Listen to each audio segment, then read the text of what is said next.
Direction à présent la France. Paris, la capitale française, accueille les travaux relatifs à la 50e session de l'Assemblée parlementaire de la francophonie. La présidente du Sénat, Kandia Camara, qui prend part à ces travaux, a participé à la réunion des femmes parlementaires où des sujets comme la parité au poste de responsabilité, les violences basées sur le genre VBG, la question de la ménopause ont été abordées. Et sur plusieurs questions, la présidente du Sénat ivoirien a partagé les avancées enregistrées sous le leadership du chef de l'État, Alassane Ouattara. Envoyé spécial à Paris, Walter Amadou Ouattara.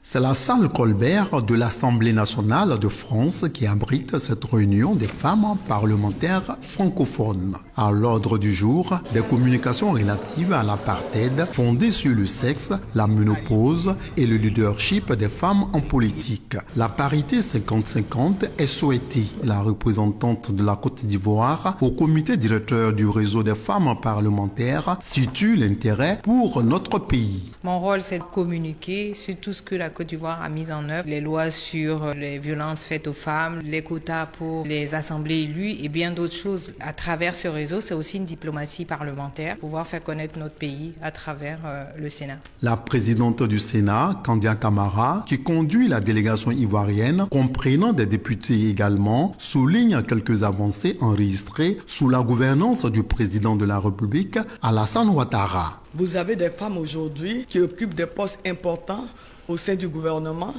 Vous avez des femmes à de hauts postes de responsabilité. J'en suis moi-même un exemple. La première femme présidente du Sénat en Côte d'Ivoire. Vous avez aujourd'hui des femmes qui sont dans l'armée. Et c'est la raison pour laquelle nous saluons la loi qui a été votée à l'Assemblée nationale rendant l'école obligatoire. Grâce à cette loi aujourd'hui, nous avons une bonne présence des filles dans le système scolaire. La Côte d'Ivoire va abriter la prochaine réunion du réseau des femmes parlementaires. Mais ce serait en 2026. C'est grâce au leadership du président de la République. Cette rencontre s'inscrit dans le cadre de la 50e session de l'Assemblée parlementaire de la francophonie qui se tient à Paris, en France.